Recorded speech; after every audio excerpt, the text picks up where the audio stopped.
Pocos países despiertan tanta curiosidad como Rusia. Es un lugar rodeado de secretos, con un gobierno hermético, un presidente enigmático y decisiones que el resto del mundo nunca entiende del todo. Pero hay una parte de Rusia que es aún más misteriosa que el Kremlin.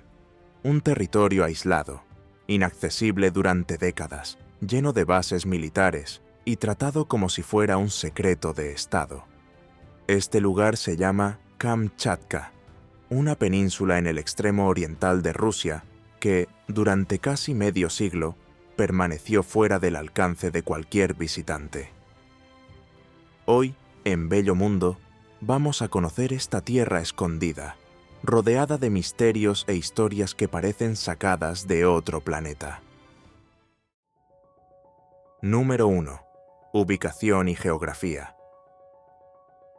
A Islandia le encanta el título de Tierra del Hielo y el Fuego.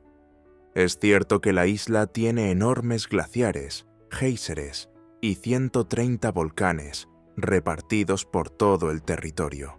Pero hay un rincón del planeta que deja a Islandia en pañales, y ese lugar es la península de Kamchatka, que, aunque parezca increíble, tiene aproximadamente 160 volcanes, de los cuales casi 30 siguen activos. Hay tantos volcanes que, desde la capital, Petropavlovsk, se dice que en cualquier dirección del horizonte siempre hay un gigante nevado a la vista. Y enseguida hablaremos más detenidamente de este impresionante escenario. Muchos viajeros bromean diciendo que si George R.R. Martin hubiera conocido esta península, no habría ambientado su saga Canción de Hielo y Fuego en la Europa medieval, sino aquí.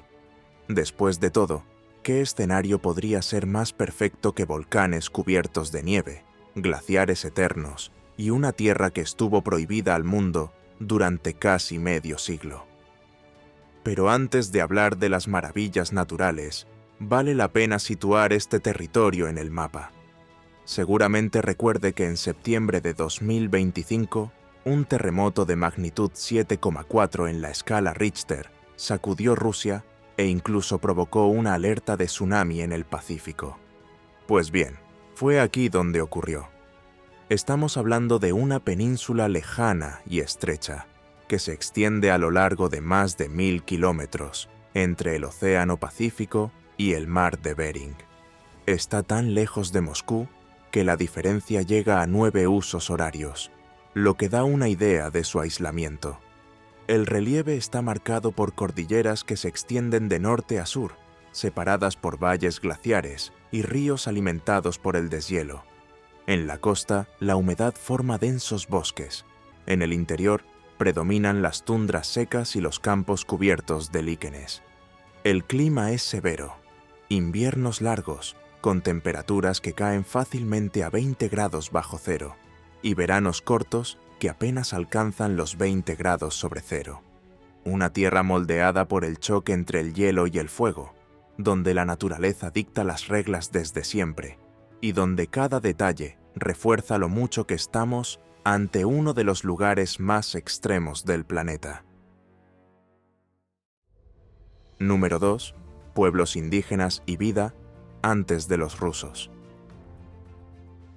Mucho antes de que Moscú pusiera sus ojos en este pedazo helado del mapa, la península ya tenía gente viviendo allí. Los pueblos nómadas aprendieron a sobrevivir entre volcanes, ríos de deshielo e inviernos interminables. No tenían carreteras ni ciudades, solo una convivencia directa con la naturaleza salvaje. Entre estos grupos se encontraban los Itelmens, los Koryaks y otros pueblos más pequeños, cada uno con sus propias costumbres, pero todos dependientes de la pesca y la caza. El salmón siempre ha sido la base de la vida. Durante la migración, millones de peces remontaban los ríos en bancos tan densos que parecía que el agua se movía por sí sola. Este espectáculo garantizaba alimento para todo el año. Pescaban, ahumaban y almacenaban en refugios subterráneos, de donde sacaban la comida durante el invierno. Además del pescado, cazaban animales más pequeños, como liebres y aves, y recolectaban raíces y frutos de la tundra. Era una vida dura, pero perfectamente adaptada al entorno hostil. Las aldeas eran sencillas, formadas por cabañas de madera y barro, cubiertas con pieles gruesas para proteger del frío. En las zonas más septentrionales, donde la movilidad era esencial, muchos utilizaban tiendas transportables, montadas sobre trineos tirados por renos. Esto les permitía seguir tanto a los rebaños como a los ciclos de pesca. La cultura también se reflejaba en la relación con la naturaleza. Para los Itelmens, por ejemplo, los volcanes eran entidades vivas, capaces de proteger, pero también de castigar. Las historias sobre los espíritus del fuego y del hielo se transmitían de generación en generación. Cada erupción o terremoto se entendía como una advertencia, y nadie dudaba de que esas montañas tenían voluntad propia. Fue en este contexto de aislamiento, tradición y adaptación extrema donde llegaron los primeros exploradores rusos en el siglo XVII. A partir de entonces, la vida en este rincón remoto del mundo comenzó a cambiar de manera irreversible, abriendo un nuevo capítulo en la historia de la península.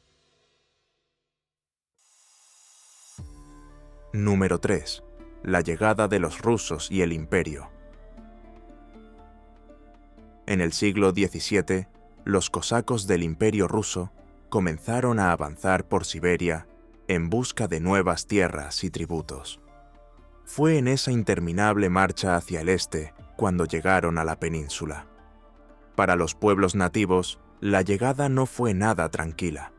Los rusos exigían impuestos en forma de pieles y comida, y los conflictos no tardaron en surgir. Poco tiempo después, el territorio pasó a tener importancia estratégica. En 1740 se fundó la ciudad de Petropavlovsk, bautizada en honor a los barcos San Pedro y San Pablo, que habían anclado allí durante la expedición de Vitus Bering. Esta ciudad creció como base naval y centro comercial, además de punto de apoyo para los viajes por el Pacífico. Su posición geográfica pronto llamó la atención. Kamchatka era la punta de lanza de Rusia hacia el océano y servía de vigilancia contra cualquier intento de invasión. Durante la Guerra de Crimea, en 1854, una flota anglo-francesa intentó tomar Petropavlovsk. Sin embargo, la población local, junto con los militares, logró resistir y expulsar a los enemigos. Esta victoria se convirtió en un símbolo de orgullo para los habitantes, y aún hoy se recuerda con monumentos en la ciudad.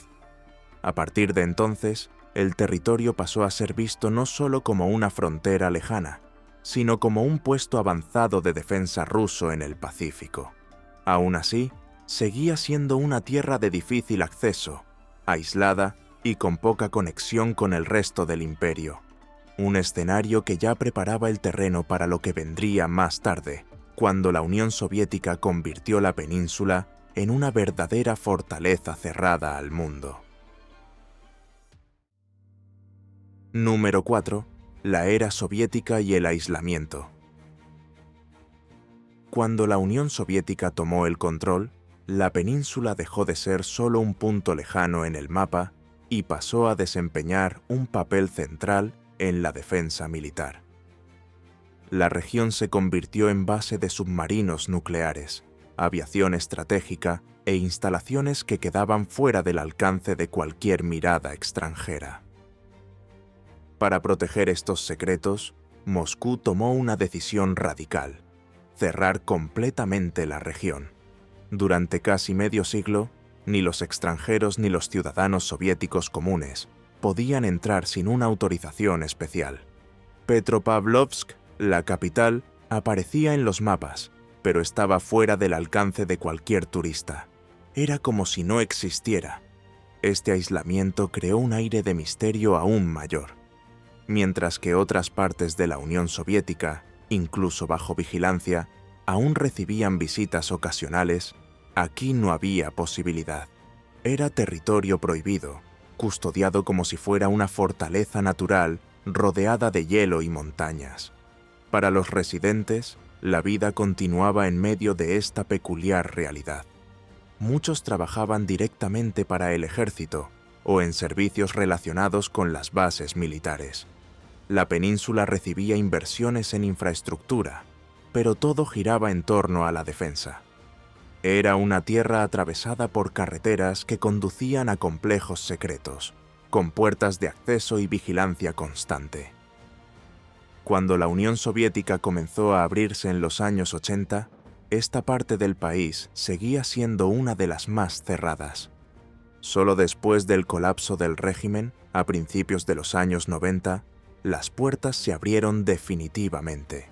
Y entonces, el resto del mundo pudo finalmente descubrir lo que había dentro del territorio que durante décadas se había tratado como un secreto absoluto. Número 5. Naturaleza. Cuando el mundo pudo finalmente ver lo que había estado oculto durante tanto tiempo, la primera sorpresa fue la fuerza de la naturaleza. Esta región concentra una de las mayores poblaciones de osos pardos del planeta. En los meses de migración del salmón, ríos enteros parecen transformarse en restaurantes al aire libre, con decenas de osos pescando uno al lado del otro. Es la escena que todo visitante espera ver, y no es difícil encontrarla. Pero no son los únicos protagonistas. En el cielo vuelan las águilas marinas de Steller, aves enormes que pueden alcanzar los 2,5 metros de envergadura. En los mares, las ballenas jorobadas, las orcas y las focas aparecen con frecuencia, aprovechando las aguas ricas en alimento. Hay tanta vida que la península se ha convertido en un paraíso para los observadores de aves y los fotógrafos de la naturaleza. La flora también sigue el ritmo de los extremos. En las laderas más bajas crecen bosques de coníferas, pero basta con subir unos kilómetros para que el paisaje se convierta en tundra, con líquenes y pequeños arbustos. Cuando llega el verano, aunque sea breve, los campos se llenan de flores de colores, creando un impresionante contraste con las montañas nevadas al fondo. Y por si fuera poco, también existen los fenómenos geotérmicos. El Valle de los Géiseres es el segundo campo de géiseres más grande del mundo, con docenas de chorros de agua hirviendo que explotan a intervalos regulares. Junto a él, la caldera de Hudson muestra pozos de lodo burbujeante y lagos minerales que parecen escenarios de ciencia ficción. Todo esto hace de la península un lugar único. En pocos kilómetros es posible ver un oso pescando, un águila sobrevolando, un géiser brotando y un glaciar que se extiende hasta el horizonte. Es como si la naturaleza hubiera concentrado todas sus fuerzas en este pedazo del planeta. No en vano, gran parte de la península está considerada Patrimonio de la Humanidad por la UNESCO. Número 6. Petropavlovsk-Kamchatsky. En medio de tanto paisaje salvaje, hay una ciudad que concentra gran parte de la vida de la península, Petropavlovsk-Kamchatsky. Fundada en el siglo XVIII, creció alrededor de la bahía de Abacha, una de las más grandes del mundo, rodeada de montañas y volcanes que parecen vigilar el horizonte en todo momento. Alrededor de 140.000 personas viven allí, lo que convierte a la ciudad en el corazón administrativo, económico y cultural de la región. Desde allí llegan y salen los aviones, los barcos y prácticamente toda la infraestructura que sustenta a la población. A pesar del aislamiento, el centro urbano cuenta con escuelas, universidades, museos, cafés e incluso una escena cultural modesta, pero activa, que garantiza opciones de ocio y aprendizaje para los residentes. Sin embargo, lo que más llama la atención es el paisaje. Desde cualquier punto de la ciudad se pueden ver los volcanes cubiertos de nieve. Es una vista que no deja a nadie olvidar dónde se encuentra. Incluso desde el puerto, rodeado de barcos pesqueros y embarcaciones militares, los conos volcánicos dominan el horizonte y recuerdan en todo momento que la naturaleza es soberana.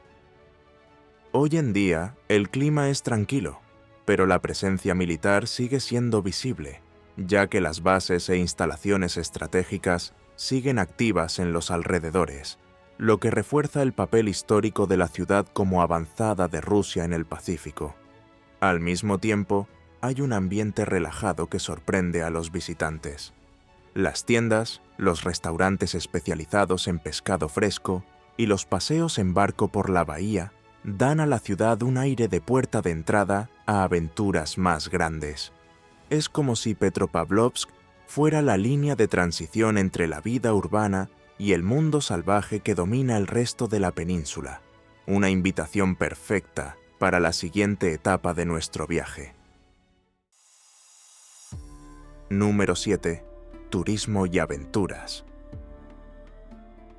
Tras su apertura en los años 90, este remoto rincón comenzó a atraer a viajeros que no se conforman con destinos comunes. Pero abrir las puertas no significó hacerse accesible. Hasta hoy, llegar a este rincón del extremo oriental de Rusia no es fácil. No hay carreteras que conecten la península con el resto del país. La única forma es en avión, desde Moscú u otras ciudades del este de Rusia. E incluso allí, para llegar a los lugares más famosos, solo se puede volar. No es un lugar para el turismo de masas, sino para quienes buscan aventura y contacto directo con la naturaleza. Las rutas de senderismo, hasta los volcanes, son una de las experiencias más solicitadas. Algunos, como el Abachinsky y el Mutnovsky, permiten ascensos relativamente accesibles, desde donde se pueden ver cráteres humeantes, campos de lava congelada y lagos de colores intensos.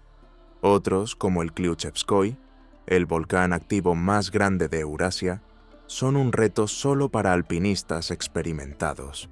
Para aquellos que prefieren observar en lugar de escalar, los paseos en helicóptero son casi obligatorios.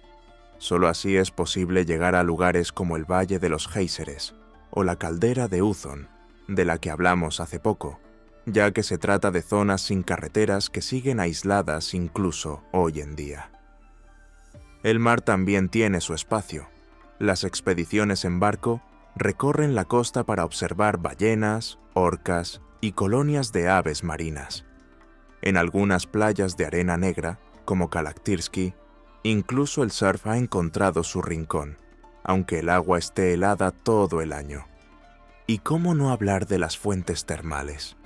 En una región donde los inviernos son rigurosos, bañarse en piscinas naturales de agua caliente se ha convertido en una tradición. Lugares como Paratunka reciben a familias enteras en cualquier época del año, e incluso los visitantes extranjeros se suman a la rutina. No es un destino sencillo, requiere preparación física, ropa adecuada y, a menudo, guías especializados. Pero eso es precisamente lo que hace que el viaje sea tan memorable. Número 8. Población y cultura actual. Hoy en día, viven en la península unas 350.000 personas. La mayoría, como ya hemos visto, se concentra en la capital, pero también hay concentraciones en otras ciudades importantes como Yelizovo, donde se encuentra el aeropuerto, y Vilyuchinsk, un puerto destacado y base naval estratégica. Fuera de estos centros, la población se distribuye en pequeños pueblos, muchos de ellos formados por rusos mezclados con grupos indígenas, como los Koryaks, los Itelmens y los Avas. La vida cotidiana no es fácil. El clima riguroso y el aislamiento hacen que la vida sea dura, pero esto también fortalece el sentido de comunidad. En las ciudades pequeñas, casi todo el mundo se conoce, y en los pueblos remotos aún se mantienen prácticas antiguas, como cazar conejos, recolectar bayas en la tundra y pescar salmones con redes tradicionales durante el verano. La modernización ha llegado, pero de forma gradual. Hoy en día hay escuelas, universidades locales e incluso festivales de invierno, con carreras de trineos tirados por perros y competiciones de pesca en el hielo. Aún así, la cultura sigue muy ligada a la supervivencia en medio de la naturaleza. Un ejemplo es la fiesta del salmón, cuando toda la comunidad celebra el final de la migración de los peces, que garantizan el alimento durante gran parte del año. En la costa es común encontrar tradiciones de marineros y pescadores que perduran hasta hoy y refuerzan el vínculo con el mar. El pasado soviético aún se ve en varios rincones. Monumentos de la Guerra de Crimea, estatuas de Lenin y edificios de arquitectura comunista conviven con cafés modernos, centros culturales y tiendas de recuerdos orientadas al turismo de aventura. A pesar de este contraste, el clima actual es pacífico. No hay conflictos internos. Los mayores riesgos provienen de la propia naturaleza: volcanes, tormentas invernales y los terremotos que ya mencionamos al principio del vídeo, recordando siempre que esta parte del planeta sigue siendo un territorio extremo y desafiante para quienes viven allí. ¿Te ha gustado conocer esta parte aislada y misteriosa de Rusia? ¿Qué es lo que más te ha sorprendido de este lugar tan diferente? Cuéntanoslo en los comentarios. Y antes de irte, suscríbete al canal, activa la campana para no perderte ningún episodio de nuestro bello mundo. Y prueba a usar la nueva función Hype del vídeo. Esto ayuda mucho al canal a llegar a más gente y seguir trayendo contenidos increíbles como este.